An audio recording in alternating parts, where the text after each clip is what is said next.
January 2026 isn't even here yet, and still, grocery store shelves across the US are already looking thinner in ways most people didn't see coming. This isn't happening with flashing alerts or official announcements. It's unfolding quietly, aisle by aisle. According to data pulled from more than 400 grocery locations nationwide, 10 everyday products have already seen inventory levels fall anywhere from 35% to as much as 80%. No warning signs, no purchase limits posted, just less product showing up week after week. What makes this especially surprising is what isn't disappearing. This isn't about eggs, milk, or fresh meat. The shortages are hitting items most shoppers barely think about. Things that feel safe and ordinary. Vanilla extract, jasmine rice, frozen vegetables. The core ingredients people rely on to cook simple winter meals without a second thought. Behind the scenes, some retailers have quietly reduced purchase orders. Certain suppliers have placed hard caps on how much they're willing to ship. And a handful of products are already projected to run out entirely before the end of 2025, long before January 2026 even begins. So what's driving this? A perfect storm. Seasonal factory shutdowns, extreme weather disrupting farms, energy prices driving production costs higher, and perhaps most important of all, major exporting countries are tightening shipments to protect their own domestic supply. In this breakdown, we're going straight into the 10 most unexpected grocery items that could vanish before January 2026 arrives. And fair warning, numbers 2 and 1 are products nearly every household uses every single day. Number 10. Premium coffee beans. Coffee is more than a caffeine habit. For many people over 50, it's one of the last calm rituals left in an otherwise unsettled world. The soft grind of the beans, steam curling up from the cup, that familiar smell filling the kitchen. It's a quiet signal that the day is starting, even when everything outside feels unpredictable. That routine, however, is about to face a disruption most shoppers haven't noticed yet. The global coffee supply isn't just tightening, it's breaking down in very real ways. Brazil, the backbone of Arabica coffee, recently suffered a devastating drought farmers described as the scythe from the sky, wiping out massive stretches of coffee trees. When the drought finally ended, relief never came. Instead of rain, frost moved in, and frost kills coffee plants faster than heat ever could. Elsewhere, the damage keeps stacking up. In Ethiopia, floods have erased entire growing zones. In Colombia, landslides have blocked mountain roads, trapping full shipping containers of coffee for weeks at a time. Across Central America, ripe coffee cherries are being left on the branches because there simply aren't enough workers to harvest them. Farmers are watching crops fall to the ground, unable to fight the timing or the economics. At the same time, global shipping costs continue to rise with no signs of slowing. In many cases, the coffee exists. It's sitting in bags, sealed in containers. But there's no efficient way to move it to roasters. And as winter approaches, when consumption spikes and moods dip, the first products to vanish won't be bargain blends. They'll be the premium offerings: single-origin Ethiopian beans, light roast Kenyan coffee, small-batch Colombian varieties. The reserve line's longtime drinkers don't just enjoy, they identify with. The concern isn't whether coffee will disappear entirely. It's whether people will be forced to drink something unfamiliar after relying on the same flavor for 10 or 20 years. Anyone who's lived long enough understands this. Some habits aren't interchangeable. At a certain point, they stop being preferences and start becoming part of emotional balance. This isn't about stockpiling crates of coffee like it's an emergency shelter. But if your morning depends on one specific bean, one exact aroma, one familiar taste, keeping a few extra sealed bags stored in a cool, dry place isn't overreacting. It's preserving your routine before prices enter what analysts expect to be the sharpest coffee surge in years. No one gets to choose your coffee for you, unless the market does it first. Preparing now simply keeps that choice in your hands. Number 9. Jasmine and basmati rice.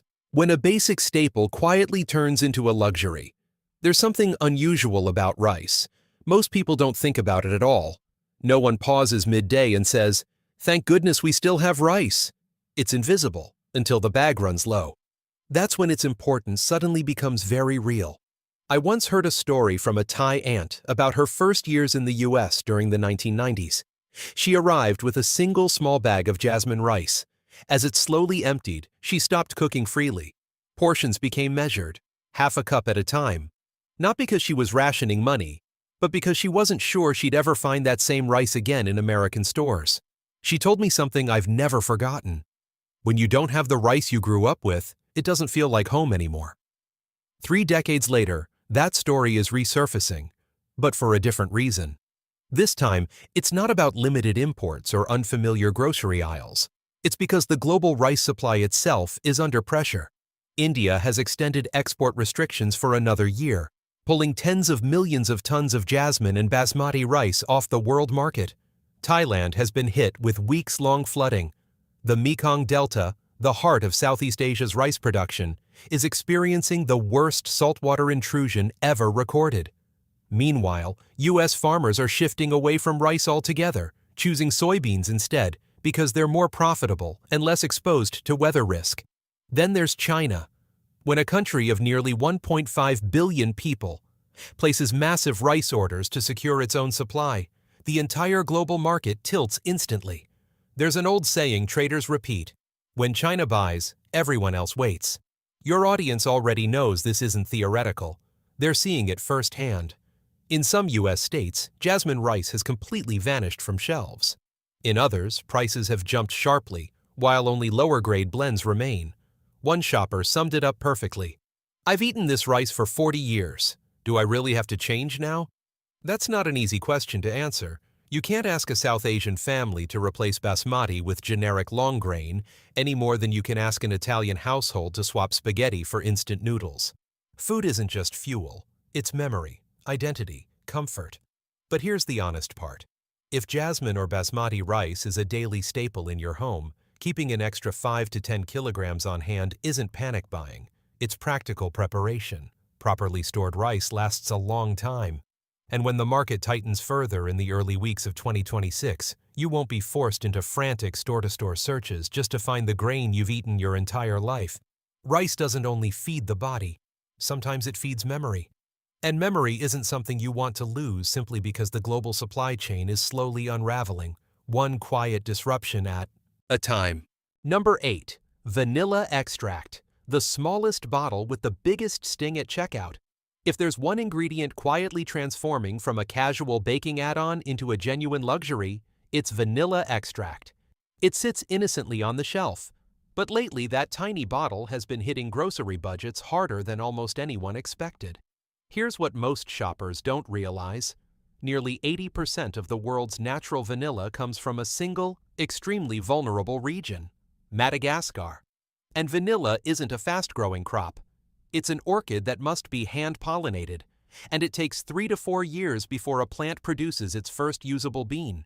That means one destructive storm doesn't just ruin a single season, it wipes out years of future supply in one blow. Unfortunately, that's exactly what's been happening. Madagascar has been repeatedly hammered by tropical cyclones, torrential rains, and flash floods, destroying thousands of hectares of vanilla farms. Other growing regions, like Comoros and Uganda, simply don't have the capacity to make up the difference. For years now, the global market has been sounding the alarm. Natural vanilla is becoming one of the most expensive flavoring ingredients on Earth, in some cases costing more per gram than silver. Then came another hit no one expected. A fire destroyed a significant portion of U.S. vanilla reserves, wiping out backup supplies that were meant to soften the impact of poor harvests. In one moment, America lost its price-stabilizing cushion, leaving the supply chain even more fragile. At the same time, demand hasn't slowed at all. Coffee chains keep rolling out vanilla lattes and cold brews. Ice cream, yogurt, protein shakes, breakfast cereals, all of them rely heavily on vanilla. And during the holiday season, when households bake cookies and desserts nonstop, the pressure intensifies. So what shows up at the store? Bottles shrinking in size, prices inching upward, more labels quietly switching from pure vanilla extract to vanilla flavor or natural flavor. That's shrinkflation paired with ingredient downgrading, happening right in front of you. And when everything else is already more expensive, those extra dollars for vanilla start to add up fast. This isn't about hoarding, but if your household bakes regularly, makes desserts, or enjoys vanilla-flavored coffee, picking up 1 or 2 bottles of pure vanilla extract before the next price jump is simply practical. In this situation, that small bottle in your pantry isn't just about flavor. It's about whether you plan ahead or end up staring at an empty shelf wishing you had. Number 7. Cooking oil. Sunflower, canola, olive. You don't realize how essential cooking oil is until you try to make breakfast and discover you can't even fry an egg. That's the moment it hits you. Your entire kitchen quietly depends on that one bottle. Most people never think about cooking oil until the last container is almost empty. But as we move closer to January 2026, that problem is showing up faster and more broadly than in any recent year. Supplies are tightening across multiple types at once, and the ripple effects are already being felt. Sunflower oil, much of which comes from the Black Sea region, has been severely disrupted by prolonged conflict. Facilities that once produced millions of liters each month are now running at minimal capacity or not at all. As food producers pivot away from sunflower oil, demand floods into alternatives like soybean, canola, and olive oil, categories that were already under pressure. Timing couldn't be worse. The squeeze is hitting during peak seasonal demand, when American households and restaurants use the most oil. Restaurants are scrambling to switch to cheaper substitutes just to keep menus viable. Meanwhile, snack manufacturers are quietly locking up raw oil supplies to protect their production lines. You don't see these battles happening, but you feel them when grocery aisles start showing empty spaces that weren't there a few weeks ago. And running out of cooking oil isn't like missing one specific food item. It shuts everything down. No frying, no sautéing, no proper meals. It's a small shortage that creates outsized frustration because suddenly, even simple cooking becomes impossible. This isn't about panic buying or filling your garage with supplies. But if your household cooks regularly, if you know you'll use it, keeping a few extra bottles of canola or olive oil stored in a cool, dark place isn't hoarding. It's avoiding an unnecessary headache in the middle of winter. Anyone who has stood over a hot pan, egg already cracked, only to realize there's no oil left, understands exactly why planning ahead matters. Before we move on, I'm genuinely curious. In your area, which type of oil has started disappearing first or jumping in price the fastest? Drop it in the comments. Real experiences from viewers often reveal what's happening long before official reports catch up. Number 6. Frozen vegetables. When your freezer turns into your only garden. In many parts of the country, January marks the beginning of what feels like the no-vegetable season. Grocery stores stay stocked with bread, canned meats, and frozen dinners. But fresh produce tells a different story. Greens arrive wilted, options shrink, and prices climb high enough that people pause before grabbing even a single bunch. For many households over 50 who still want balanced, healthy meals, frozen vegetables quietly become the winter lifeline. They're what keeps plates green when everything outside is buried under ice and snow. What most people don't see is how complex that $3 bag of frozen broccoli really is. Crops must be harvested on the exact right day. Processing plants have only hours to wash, cut, and prep before freezing. Freezer lines have to run continuously. Cold storage facilities can't lose power. Refrigerated trucks must move on schedule. If even one link fails, a storm knocks out electricity, drought ruins a harvest, or snow shuts down highways, freezer sections can empty in a matter of days. Many shoppers are already noticing the signs. Online grocery orders getting partially canceled. A familiar brand you've bought for decades suddenly gone, replaced by a smaller label at nearly twice the price. And the most unsettling moment isn't finding no vegetables at the store. It's opening your freezer, the place that always felt dependable, and realizing it's nearly bare. Preparing for that isn't complicated. When staples like broccoli, cauliflower, spinach, or mixed vegetables are still available and reasonably priced. Adding 1 or 2 extra bags to the freezer is a simple, sensible move. For those who want to go a step further, buying fresh produce on sale, blanching it briefly, and freezing it at home works just as well. This isn't panic buying. It's making sure winter meals don't turn into nothing but carbs and canned meat, simply because the supply chain caught a cold at the coldest time of the year. Number 5. Canned soups and bone broth. Comfort food for the days you're running on empty. Anyone over 50 recognizes this moment instantly. The kind of day when your body feels drained, your throat is sore, Your hands won't warm up, and cooking feels like an impossible task. On days like that, all you want is something hot, gentle, and easy. Something that doesn't ask anything from you. That's where soup and bone broth come in. A single can turn a miserable day into a manageable one. It's food for sick days, freezing evenings, and those moments when energy is simply gone. But quietly, these comfort staples are disappearing from store shelves faster than most shoppers expect. The reasons stack up quickly. Meat prices keep climbing. Vegetables and onions cost more. Processing plants are short on workers.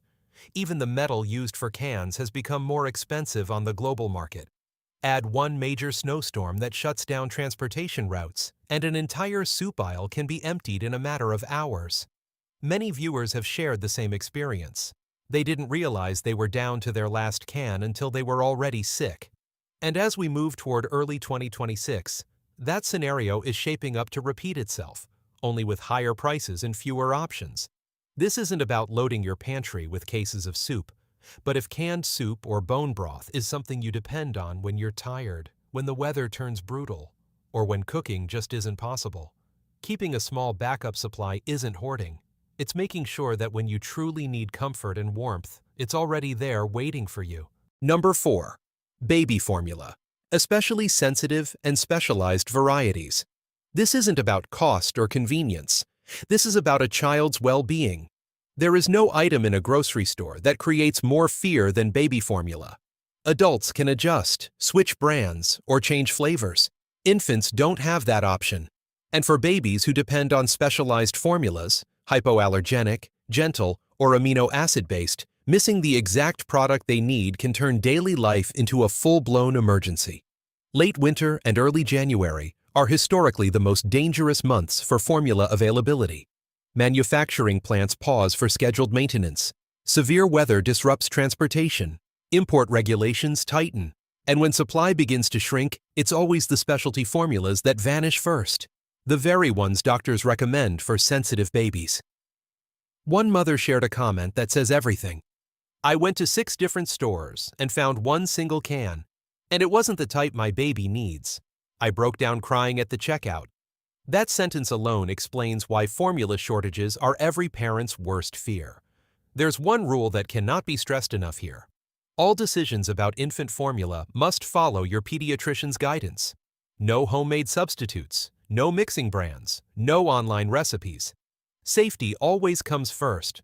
But here's the reality families are facing this winter. If your baby depends on a specific formula, waiting until the last container is nearly empty is a risk you don't want to take. Keeping 1 or 2 backup containers during the cold months isn't panic buying. It's a practical step to protect your child from a very real supply disruption. As we move toward January 2026, some regions may not have enough stock for parents to choose the formula their child actually needs. If your area has ever experienced a formula shortage, share your experience in the comments. Real stories help other families prepare before they're forced into impossible situations. Number 3. Nuts and nut butters. Compact fuel that suddenly matters a lot more than people think. Nuts used to feel like a luxury item. Almonds, walnuts, peanut butter, just snacks you grabbed without much thought. But when food availability tightens, these simple items transform into something far more important. They're dense in calories, packed with protein and healthy fats, shelf-stable, require no cooking, and can carry you through an entire day when energy is low. What most people don't see is how fragile the system behind that small bag of nuts really is. California, which produces the majority of America's almonds and walnuts, is under intense pressure from extreme water shortages. Farmers are being forced to make impossible choices, either water orchards aggressively or let entire groves die. In pistachio regions, long-term drought has already wiped out large sections of orchards. Meanwhile, storms and flooding across the southern U.S. have damaged pecan farms that take decades to replace. As supply tightens, the food industry quietly adapts. Snack companies reduce the amount of nuts in their recipes. Granola bars change formulations. Higher quality nut varieties slowly vanish from shelves without explanation. If you follow viewer discussions closely, a pattern becomes obvious. People are buying extra peanut butter, freezing nuts, or hunting for more affordable alternatives. This isn't panic behavior, it's awareness. While meat and dairy prices swing unpredictably, nuts and nut butters remain one of the most reliable sources of protein, fat, and sustained energy, especially for older adults who don't always have the time or strength to cook multiple meals every day. As winter approaches and holiday baking ramps up, demand will spike even further, pushing prices higher across every category. So if nuts or peanut butter are regular staples in your household, now is the moment to make sure you're covered. Not to stockpile, just to avoid being blindsided when the market shifts overnight and those familiar items suddenly feel out of reach. Number 2. Greek yogurt and high-protein dairy. Small portions, but a critical protein lifeline after 50. For many people in their 50s, 60s, and beyond, Greek yogurt isn't just something they enjoy anymore. It's one of the simplest, most reliable ways to get enough protein. A single cup in the morning can support muscle maintenance, aid digestion, and feel far easier on the body than heavier options like meat or fish. Right now, though, the dairy industry is under a quiet but persistent strain. Feed costs keep climbing. Extreme weather is reducing raw milk production. Processing plants are dealing with higher energy expenses. Even basic packaging has become harder and more expensive to source. None of this shows up as a headline, but it shows up on store shelves. Attentive shoppers have already started noticing the warning signs. A favorite yogurt flavor is there one week and gone the next. Large tubs disappear first, replaced by smaller cups. Prices inch upward in small increases that are easy to miss until they add up.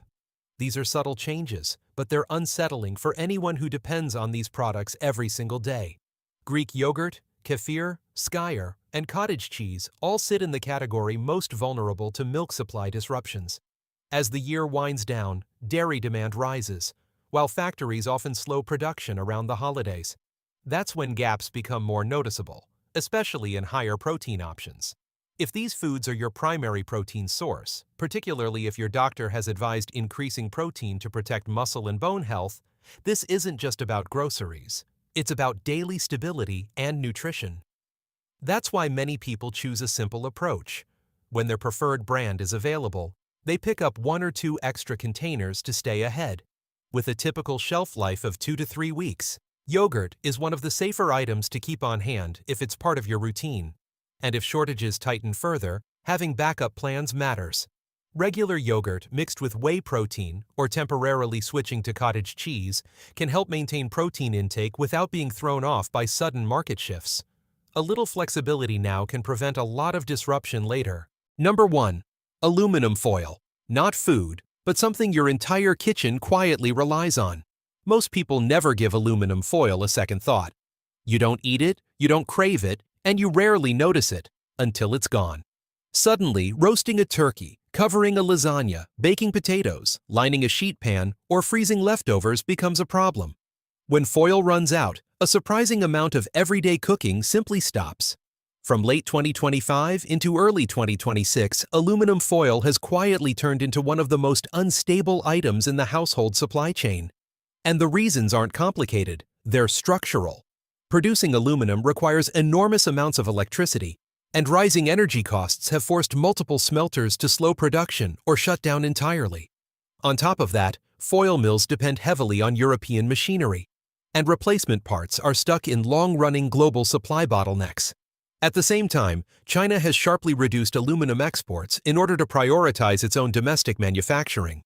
Less supply moving globally means tighter availability everywhere else. You can already see the effects in stores. Rolls that look the same, but feel lighter. Shorter lengths wrapped in familiar packaging. That's shrinkflation happening in plain sight. Grocery chains are reporting declining inventory, and the packaging industry has warned that foil shortages won't stop at home kitchens. They'll ripple into frozen meals, takeout containers, and restaurant supplies as well. This isn't a call to panic or to fill a garage with foil. But if your household uses aluminum foil regularly for cooking, food prep, or freezer storage, picking up an extra roll or two before winter and the start of 2026 isn't overreacting. It's making sure your kitchen doesn't grind to a halt because of one small, deceptively simple item. We don't need to clear shelves. What we do need is awareness. Look honestly at these 10 items. Choose the ones your family relies on every single week. Prepare calmly, one small step at a time, before January 2026 arrives. Because once the new year begins, every signal points in the same direction. The items that are already scarce today will be even harder to find tomorrow. So let me ask you directly. Out of these 10 items, which one has already started disappearing or climbing in price where you live? Leave your state, your city, and what you're seeing in the comments. Your experiences are what truly map the reality of this shortage.